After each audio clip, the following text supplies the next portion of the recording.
One, this is the AG, the gold mine, coming to you one more time.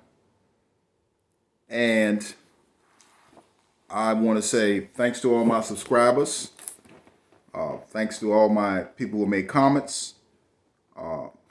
If you haven't and you're new to my channel, please hit the like, subscribe button, and notifications. We got some very interesting things that I think that might interest you to share with you. If you have the time to look at it, I appreciate it. And let's get started. I have some something very interesting to share with you. I found this is a book I have. They call it the Book of Shadows, but what it is to me is like a book of nuggets of different things that I've discovered about how, little piece of knowledge that I can use, really practical stuff. And if y'all remember, there was a series of books I got that I told you about called the Matrix books. They were like back in the 95, 96, 97, 93, 94, early 90s. They don't make these books anymore. If you go on Amazon and look at these books up for Val Valerian, books actually cost a lot of money.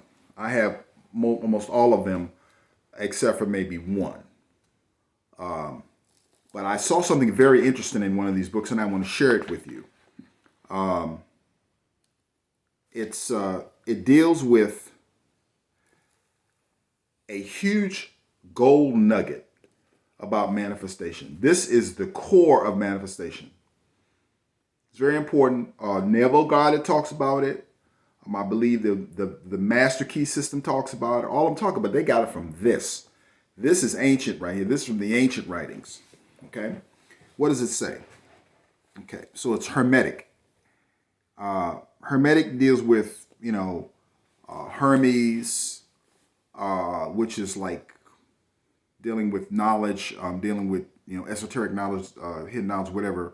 That's where you get the word hermetically sealed. In other words, it's knowledge that it's not most of the masses are familiar with. But now in this new age of this Aquarian electrical age, all this information is becoming available. But anyway, here's what I have to tell you. According to most Hermetic sources, there seems to be three classes of knowers. One who knows by virtue of opinion and illusory appearances. In other words, a person who knows because they know what they see in front of them. A person because they have opinions, they develop opinions about what they see in front of them. Okay? And their appearances and experiences. One who knows by virtue of recognition of inner truth, by power of interior perception and understanding. In other words, you know something because you know it within you. It's not something that someone told you. It's not something that you see necessarily outside of you. You may see it reflected outside of you. It's something you know from within. And one who knows by virtue of identity with the truth. In other words, a person who resonates and can look at something and know that that is the truth. They can feel it. We're talking about feelings. So what I'm going to lead into is feelings. Okay? It's very important. Feelings are very important. It's the key to manifestation. It's the key to creating what you want to create. Okay. By virtue of identity of the truth, because they know themselves. One who knows the truth of virtue of identity with the truth because they know themselves. The Grail, as it were, is manifesting within them, and they have access to the knowledge of everything. In other words, you know that you have to feel it exists already. Okay? Hope. Hope, a term applying uncertainty and a desire in the future which has yet to be fulfilled. And the person, I hope this happens. It's something that you don't know whether it's going to happen. Imagination, the allowance of anticipation of the future. Hermetic principles only operate in the eternal now, the present, the word eternal. In this context, does not mean a state of time, without end, but it's a state where there is in fact no time to be measured. It is the personal I, the observance, the present moment now. In other words, okay, so what does this mean? This means that your subconscious mind has no cognition, doesn't know what time it is. It only knows now. Okay? That's the way your subconscious mind operates. Your conscious mind operates in terms of segregative thinking, in terms of science, in terms of quantifying something. So quantification and segregative thinking deal with time, putting things into segments, putting things into boxes. The subconscious mind doesn't operate like that. Subconscious mind operates where it's the whole enchilada. The conscious mind operates where there are pieces of it. So you have basically three types of mind. You have the primitive mind, which is basically the animal mind, which is like your reptilian brain back here, your reptilian part of your brain that deals with your autonomic system, your automatic, your heartbeat, your faculties, your faculties that you really don't control. I think I'm saying the right autonomic system, but it deals with that. The nervous system, the breathing, that type of thing, your immune system, all that type of thing. Then you have, of course, your conscious mind. Your conscious mind, now these are my notes, deals with the analytical mind, problem solving, putting things together, inside, outside information, that type of thing. So on that would deal with facts and figures and that type of thing, the scientific mind. Then the subconscious mind, or the unconscious mind, deals with all sights, all sounds, everything. It deals with everything. Habits, emotions, protective mind. It deals with the universe. There's a book by author Carl Jung called Man and His Symbols. And in the book I read, he said that if you were to take a person and put them in a room, and the room could be a large room, and you could have lots of activities in that room, that person's subconscious mind would record every activity that's in that room. It's been proven that this actually kind of works. Well, actually works. Not kind of, but it works. If you put them in that room, and by means of hypnosis, you were to go into their memory, they would tell you everything that happened in that room. Subconscious mind is aware of everything and everyone that goes, that everything and everything that goes on around it. That's how powerful it is. That's why you have to be very careful what you say. You have to be very careful what you're feeling. This is where I'm going. Because it will pick up on your feelings, and it will, okay, well, he or she feels this way, or they feel this way, then this is the way it is. Okay. So where am I going with this? I'm going, just listen to me here. You listen to me, just play along with me here. So, the hermetic process. If you require something in the material world, it can reasonably be available to you. All you have to do is transmit that requirement to your subconscious mind. But the subconscious mind will do it only if the desire is successfully transmitted to it from the conscious mind. It must be successfully transmitted. Now, how do you do that? The paradox for most people is that to cause the desire to reach the subconscious, the conscious mind must cease to exercise the desire. Whoa. So you can't want it. You got to want it and not want it at the same time. Now, here's where we go. Because as long as the conscious mind wants something, the very act of wanting implies a future tense in regards to the fulfillment. Since the subconscious mind only deals in internal present moment, any idea which is offered within the context that it is not in the present moment will be ignored. Let me say that again. Okay? Let me say that again. Okay. The very act of wanting implies a future tense in regard to fulfillment. Since the subconscious mind only deals in eternal present moment, any idea which is offered within the context that is not in the present moment will be ignored. So you can't say, I'm going to get that. So the subconscious mind says, okay, you're going to get it. And it'll keep going and going and going and going. You already have to think, already have to feel, I have it. Now here's the next thing. This is what they don't tell you in the secret. Thus, the desire must be thought of as already satisfied. In terms of cultural religious programming, thus this maxim translates only if ye believe it has been granted, it will come true. Any trace of doubt will result in a moot point. Okay. So the feeling is the secret. In other words, the secret is one must feel that you have it already. Now, they talk about having a burning desire. Now, what does this mean? Okay, so the desire literally must burn and burn itself out. It must burn itself out of existence. I'll show you something in a minute in regards to that. So, the paradoxical nature of the Hermetic process, paradoxically from social consciousness point of view, is that you are required to believe that the condition exists before it can be made manifest in the physical world. In other words, you already have it. Doubt is an interesting concept. Doubt is the product of the reasoning process or the logical state of the brain. It is the opposite of doubt, certainty. Opposite of doubt is certainty. And certainty is what is behind knowing. So you must feel certain that you're going to get it. You must feel certain. You must have a feeling in your gut. I'm going to get this. I'll explain more in a minute.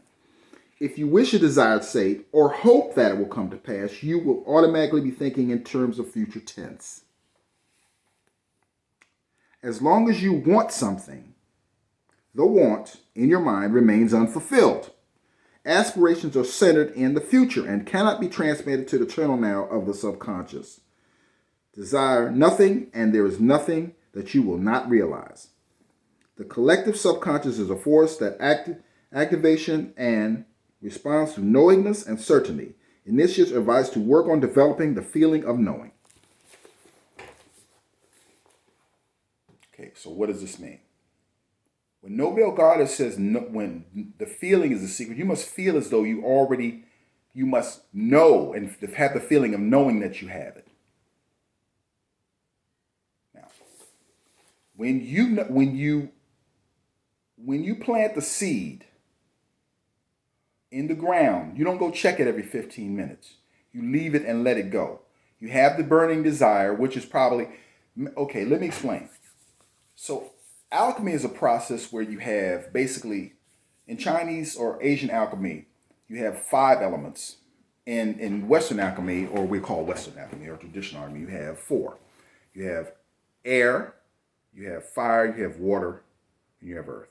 Manifestation occurs when you have air, which is the thinking, right?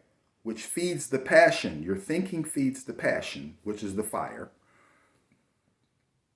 which stirs the air and creates rain or water. Water comes down from the ethers and manifests as water. Water settles and creates earth, because water has minerals and it creates earth.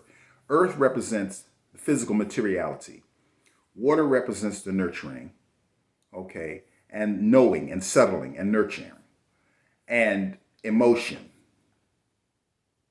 Fire represents desire, and air represents the thought, the mental energy.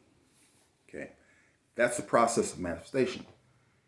If you can know something, that you're going to get it, and don't worry about it. Don't think about it.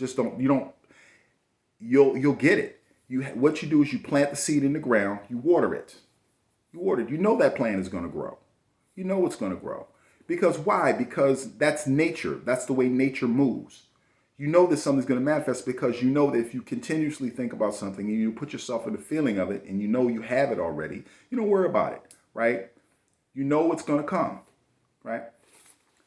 If you go on a certain website, and I'm not going to advertise them, But you go a certain place and you go when you want to buy something, right? And everybody knows what I'm talking about.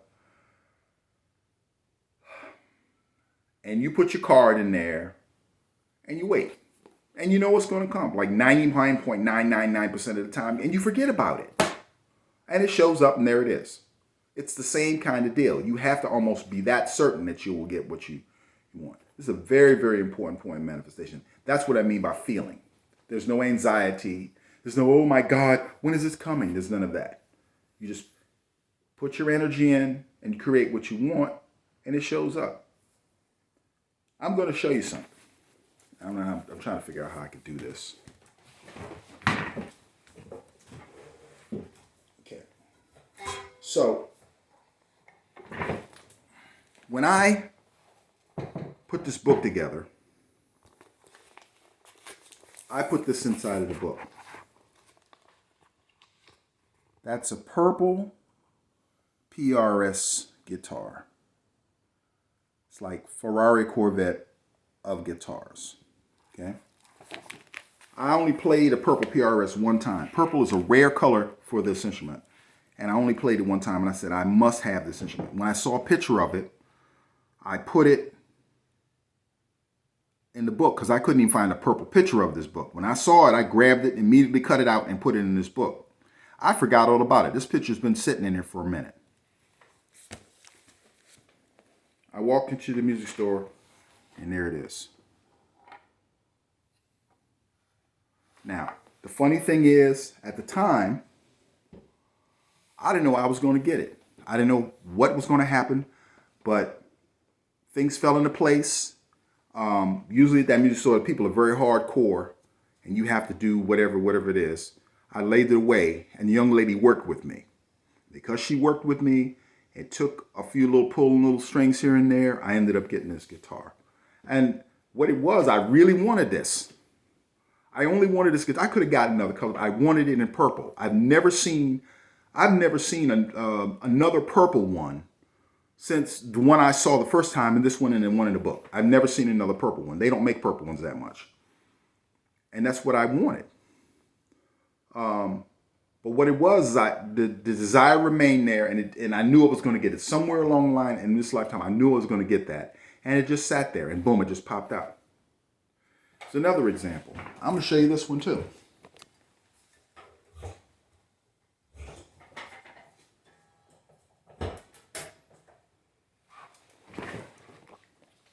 Isn't she pretty? Fiesta Red Stratocaster. Maple neck, humbucking pickup. They don't make Stratocasters with a humbucking pickup that a Fiesta Red with a maple neck. I happen to be in a place where,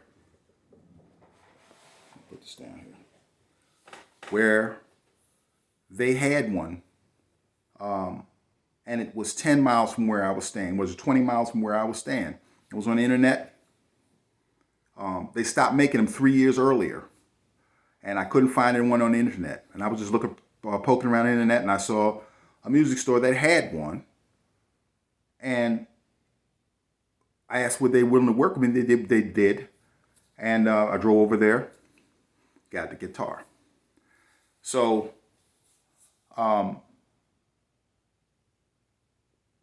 you have to desire this thing, but what you have to do is you have to destroy the desire.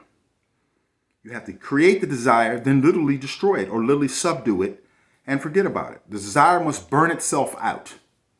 I think that's the best way I could put it. And when it burns itself out, you don't worry about it anymore. You just leave it.